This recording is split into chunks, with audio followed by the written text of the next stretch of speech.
Capítulo 68. O Vergalho. Tais eram as reflexões que eu vinha fazendo por aquele valongo fora, logo depois de ver e ajustar a casa. Interrompeu-mas um ajuntamento. Era um preto que vergalhava outro na praça. O outro não se atrevia a fugir. Gemia somente essas únicas palavras: "Não, perdão, meu senhor, perdão." Mas o primeiro não fazia caso, e a cada súplica respondia com uma vergalhada nova. "Toma, diabo," dizia ele. "Toma mais perdão, bêbado." "Meu senhor," gemia o outro. "Cala a boca, besta," replicava o vergalho. Parei, olhei, justos céus! Quem havia de ser o do vergalho? Nada menos que o meu moleque Prudêncio, o que meu pai libertara há alguns anos. Cheguei-me, ele deteve-se logo e pediu-me a bênção. Perguntei se aquele preto era escravo dele. "É sim, nhonhô." "Fez-se alguma coisa?" "É um vadio, um bêbado muito grande. Ainda hoje deixei ele na quitanda enquanto eu ia lá embaixo na cidade e ele deixou a quitanda para ir na venda beber." "Está bom, perdoa-lhe," disse eu. "Pois não, nhonhô. Nhonhô manda, não pede. Entra para casa, bêbado." Saí do grupo que me olhava espantado e cochichava as suas conjecturas. Segui caminho a desfiar uma infinidade de reflexões que sinto haver inteiramente perdido. Aliás, seria matéria para um bom capítulo, e talvez alegre. Eu gosto dos capítulos alegres. É o meu fraco. Exteriormente, era turvo o episódio do valongo, mas só exteriormente. Logo que meti mais dentro a faca do raciocínio, achei-lhe um miolo gaiato, fino e até profundo. Era o modo que o Prudêncio tinha de se desfazer das pancadas recebidas, transmitindo-as a outro. Eu, em criança, montava-o, punha-lhe um freio na boca e desancava-o sem compaixão. Ele gemia e sofria, porém, agora que era livre, dispunha de si mesmo, dos braços, das pernas, podia trabalhar, folgar, dormir, desagrilhoado da antiga condição. Agora é que ele se desbancava. Comprou um escravo e ia-lhe pagando, com alto juro, as quantias que de mim receberam. Vejam as sutilezas do maroto. Capítulo 69. Um grão de sandice. Este caso faz-me lembrar um doido que conheci. Chamava-se Romualdo e dizia ser tamerlão. Era sua grande e única mania, e tinha uma curiosa maneira de a explicar. "Eu sou o ilustre Tamerlão," dizia ele. "Outrora fui Romualdo, mas adoeci e tomei tanto tártaro, que fiquei tártaro e até rei dos tártaros. O tártaro tem a virtude de fazer tártaros." Pobre Romualdo. A gente ria da resposta, mas é provável que o leitor não se ria, e com razão. Eu não lhe acho graça nenhuma. Ouvida tinha algum chiste, mas assim contada no papel, e a propósito de um vergalho recebido e transferido, fosse a confessar que é muito melhor voltar à casinha da Gamboa. Deixamos os Romualdos e Prudêncios. Capítulo 70. Dona Plácida. Voltemos à casinha. Não serias capaz de ir lá entrar hoje, curioso leitor. Envelheceu, enegreceu, apodreceu e o proprietário deitou abaixo para substituí-la por outra, 3 vezes maior, mas juro-te que muito menor que a primeira. O mundo era estreito para Alexandre, um desvão de telhado ao infinito para as andorinhas. Vê agora a neutralidade desse globo, que nos leva, através dos espaços, como uma lancha de náufragos, que vai dar à costa. Dorme hoje um casal de virtudes no mesmo espaço de chão que sofreu um casal de pecados. Amanhã pode lá dormir um eclesiástico, depois um assassino, depois um ferreiro, depois um poeta, e todos abençoarão este canto de terra que lhes deu algumas ilusões. Virgília fez daquilo um brinco, designou as alfaias mais idôneas e dispô-las com a intuição estética da mulher elegante. Eu levei para lá alguns livros, e tudo ficou sob a guarda de Dona Plácida, suposta e, a certos respeitos, verdadeira dona da casa. Custou-lhe muito aceitar a casa. Farejara a intenção e doía-lhe o ofício, mas afinal cedeu. Creio que chorava a princípio, tinha nojo de si mesma. Ao menos, é certo que não levantou os olhos para mim durante os primeiros 2 meses. Falava-me com eles baixos, séria, carrancuda, às vezes triste. Eu queria angariá-la e não me dava por ofendido, tratava-a com carinho e respeito, forcejava por obter-lhe a benevolência, depois a confiança. Quando obtive a confiança, imaginei uma história patética dos meus amores com Virgília, um caso anterior ao casamento, a resistência do pai, a dureza do marido e não sei que outros toques de novela. Dona Plácida não rejeitou uma só página da novela, aceitou-as todas. Era uma necessidade da consciência. Ao cabo de 6 meses, quem nos visse a todos 3 juntos diria que Dona Plácida era minha sogra. Não fui ingrato.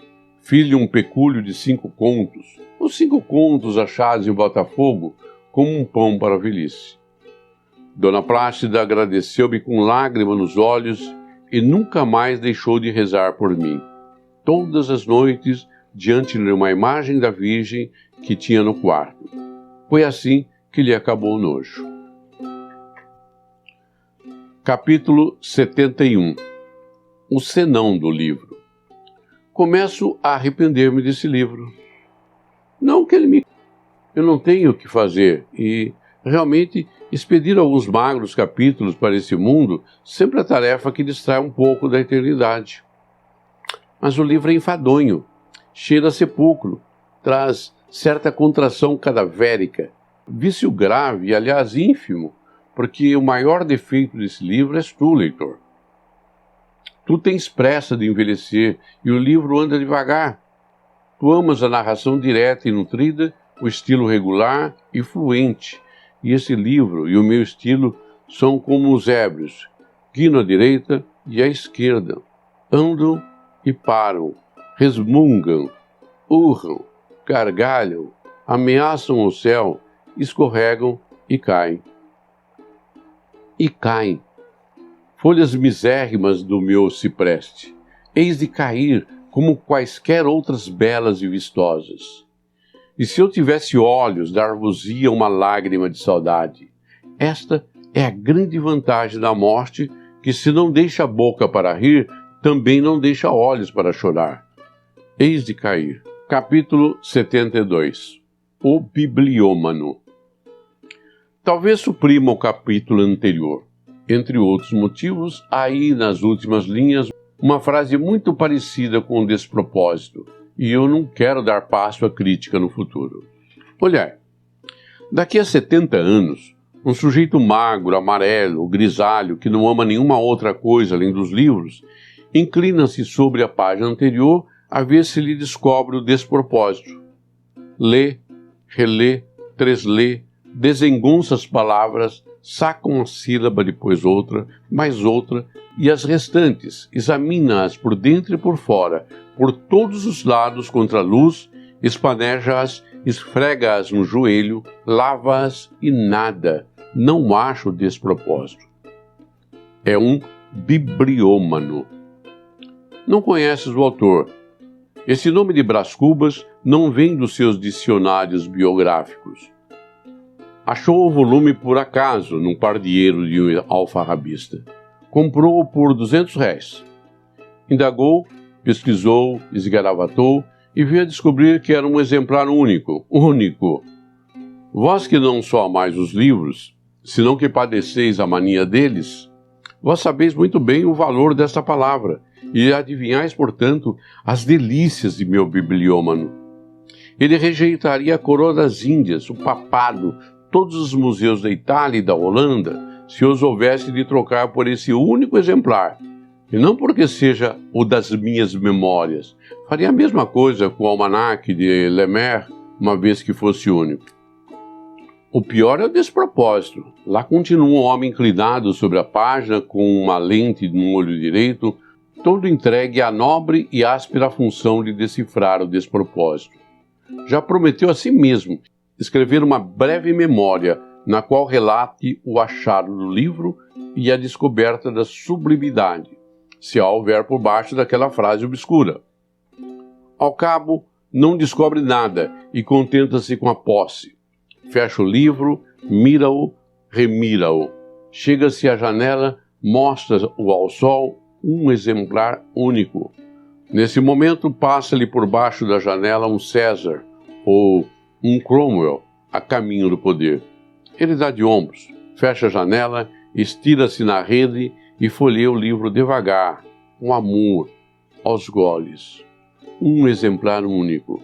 Capítulo 73. O Luncheon. O despropósito fez-me perder outro capítulo. Que melhor não era dizer as coisas lisamente, sem todos esses solavancos. Já comparei o meu estilo ao andar dos ébrios. Se a ideia vos parece indecorosa, direi que ele é o que eram as minhas refeições com Virgília, na casinha da Gamboa, onde às vezes fazíamos a nossa patuscada, o nosso luncheon. Vinho, frutas, compotas. Comíamos, é verdade, mas era um comer virgulado de palavrinhas doces, de olhares ternos, de criancices.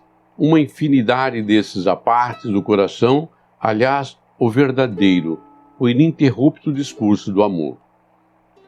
Às vezes vinham a Rufo temperar o nímio adocicado da situação. Ela deixava-me e refugiava-se num canto do canapé ou ia para o interior, ouvir as denguices de Dona Plácida. 5 ou 10 minutos depois, reatávamos a palestra como eu reato a narração, para desatá-la outra vez. Note-se que, longe de termos horror ao método, era nosso costume convidá-lo, na pessoa de Dona Plácida, a sentar-se conosco à mesa. Mas Dona Plácida não aceitava nunca. Você parece que não gosta mais de mim, disse-lhe um dia Virgília. Vige, Nossa Senhora, exclamou a boa dama, alçando as mãos para o teto. Não gosto de Iaiá? Mas então, de quem é que eu gostaria desse mundo? E pegando-lhe nas mãos, olhou-a fixamente, até molharem seus olhos de tão fixo que era. Virgília acariciou-a muito. Eu deixei-lhe uma pratinha na algibeira do vestido. Capítulo 74. História de Dona Plácida. Não te arrependas de ser generoso. A pratinha rendeu-me uma confidência de Dona Plácida e, conseguintemente, esse capítulo. Dias depois, como eu a achasse só em casa, travamos palestra, e ela contou-me em breves termos a sua história. Era filha natural de um sacristão da Sé e de uma mulher que fazia doces para fora. Perdeu o pai aos 10 anos. Já então ralava coco e fazia não sei que outros trabalhos de doceira, compatíveis com a idade. Aos 15 ou 16, casou com um alfaiate que morreu tísico algum tempo depois, deixando-lhe uma filha. Viúva e moça, ficaram a seu cargo a filha com 2 anos e a mãe, cansada de trabalhar. Tinha de sustentar a 3 pessoas. Fazia doces, que era o seu ofício, mas cozia também, de dia e de noite, com afinco para 3 ou 4 lojas e ensinava algumas crianças do bairro a 10 tostões por mês. Com isto, iam-se passando os anos, não a beleza, porque não a tivera nunca. Apareceram-lhe alguns namoros, propostas, seduções a que resistia. Se eu pudesse encontrar outro marido, disse-me ela, creia que me teria casado. Mas ninguém queria casar comigo. Um dos pretendentes conseguiu fazer-se aceito. Não sendo, porém, mais delicado que os outros, Dona Plácida despediu-o do mesmo modo, e depois de o despedir, chorou muito. continuou a cozer para fora e a escumar os tachos. A mãe tinha rabugem do temperamento, dos anos e da necessidade, mortificava a filha para que tomasse um dos maridos empréstimo e de ocasião que lhe pediam, e bradava: "Queres ser melhor do que eu? Não sei de onde te vêm essas fidúcias de pessoa rica. Minha camarada, a vida não se arranja à toa, não se come vento, ora esta. Moços tão bons como o Policarpo da venda, coitado. Esperas algum fidalgo, não é?" Dona Plácida jurou-me que não esperava fidalgo nenhum. Era gênio. Queria ser casada. Sabia muito bem que a mãe o não fora, e conhecia algumas que tinham só o seu moço delas. Não era gênio e queria ser casada. Não queria também que a filha fosse outra coisa. Trabalhava muito, queimando os dedos ao fogão e os olhos ao candeeiro para comer e não cair. Emagreceu, adoeceu, perdeu a mãe, enterrou-a por subscrição e continuou a trabalhar. A filha estava com 14 anos, mas era muito fraquinha e não fazia nada a não ser namorar os capadócios que lhe rondavam a rótula. Dona Plácida vivia com imensos cuidados, levando-a consigo quando tinha de ir entregar costuras. A gente das lojas arregalava e piscava os olhos, convencida de que ela a levava para colher marido ou outra coisa. Alguns diziam graçolas, faziam cumprimentos. A mãe chegou a receber propostas de dinheiro. Interrompeu-se um instante e continuou logo: "Minha filha fugiu-me. Foi um sujeito, nem quero saber. Deixou-me só, mas tão triste que pensei morrer. Não tinha ninguém mais no mundo e estava quase velha e doente. Foi por esse tempo que conheci a família de Iaiá. Boa gente, que me deu o que fazer e até chegou a me dar casa. Estive lá muitos meses, um ano, mais de um ano, agregada, costurando. Saí quando Iaiá casou. Depois vivi como Deus foi servido. Olha os meus dedos, olha essas mãos." E mostrou-me as mãos grossas e gretadas, as pontas dos dedos picadas da agulha. "Não se cria isso à toa, meu senhor. Deus sabe como é que isso se cria. Felizmente, Iaiá me protegeu e o senhor doutor também. Eu tinha um medo de acabar na rua pedindo esmola." Ao soltar a última frase, Dona Plácida teve um calafrio. Depois, como se tornasse a si, pareceu atentar na inconveniência daquela confissão ao amante de uma mulher casada, e começou a rir, a desdizer-se, a chamar-se tola, cheio de fidúcias, como lhe dizia a mãe. Enfim, cansada do meu silêncio, retirou-se da sala. Eu fiquei a olhar para a ponta do botim. Capítulo 75. Comigo. Podendo acontecer que algum dos meus leitores tenha pulado o capítulo anterior, observo que é preciso lê-lo para entender o que eu disse comigo, logo depois que Dona Plácida saiu da sala. O que eu disse foi isto. Assim, pois, o sacristão da Sé, um dia, ajudando a missa, viu entrar a dama que devia ser a sua colaboradora na vida de Dona Plácida. Viu-a outros dias durante semanas inteiras. Gostou, disse-lhe alguma graça, pisou-lhe o pé ao acender os altares nos dias de festa. Ela gostou dele, acercaram-se, amaram-se.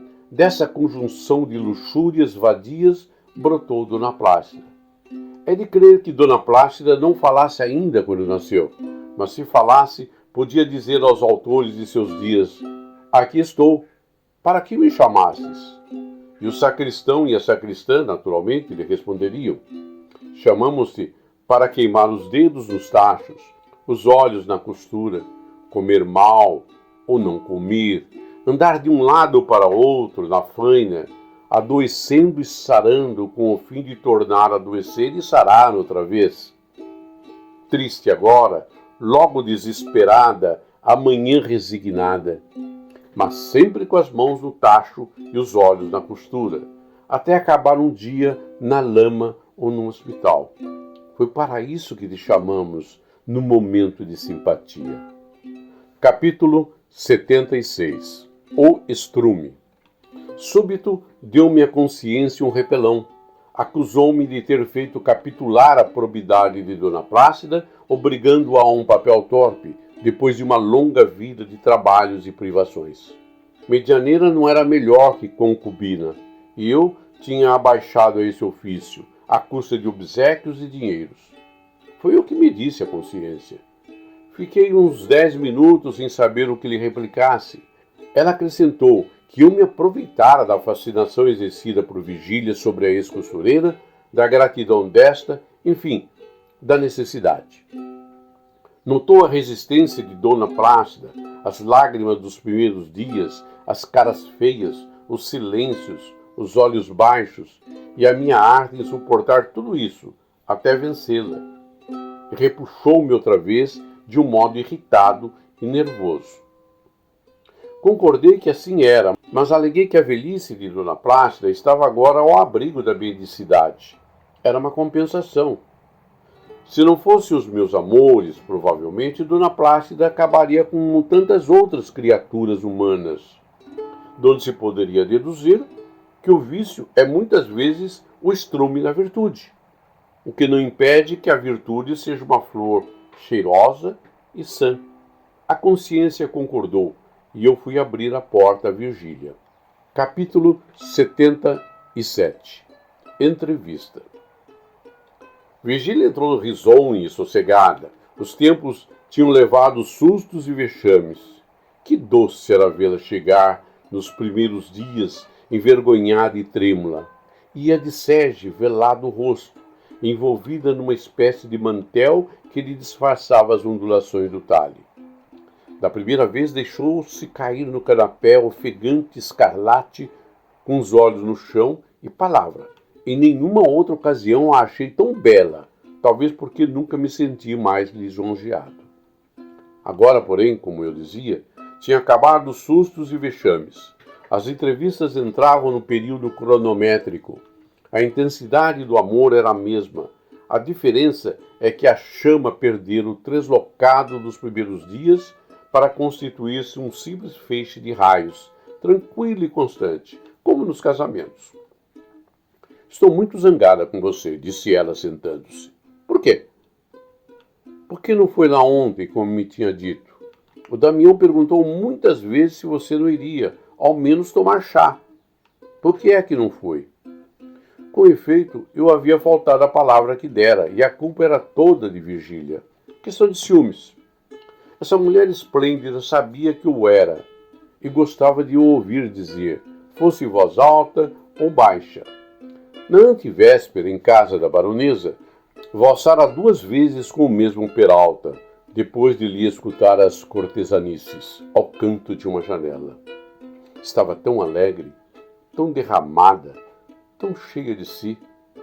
Quando descobriu entre as minhas sobrancelhas a ruga interrogativa e ameaçadora, não teve nenhum sobressalto, nem ficou subitamente séria, mas deitou ao mar o Peralta e as cortesanices. Veio depois a mim, tomou o meu braço e levou-me a outra sala menos povoada, onde se me queixou de cansaço e disse muitas outras coisas com um ar pueril que costumava ter. Em certas ocasiões, eu ouvia quase sem responder nada. Agora mesmo, custava-me responder alguma coisa, mas enfim, contei-lhe o motivo da minha ausência. Não, eternas estrelas, nunca vi olhos mais pasmados. A boca semiaberta, as sobrancelhas arqueadas, uma estupefação visível, tangível, que se não podia negar. Tal foi a primeira réplica de Virgília. Abanou a cabeça com um sorriso de piedade e ternura que inteiramente me confundiu. Ora, você! E foi tirar o chapéu, lépida, jovial, como a menina que torna do colégio. Depois veio a mim, que estava sentado. Deu-me pancadinha na testa, com um só dedo a repetir, isto, e eu não tive remédio senão rir também, e tudo acabou em galhofa. Era claro que me enganara.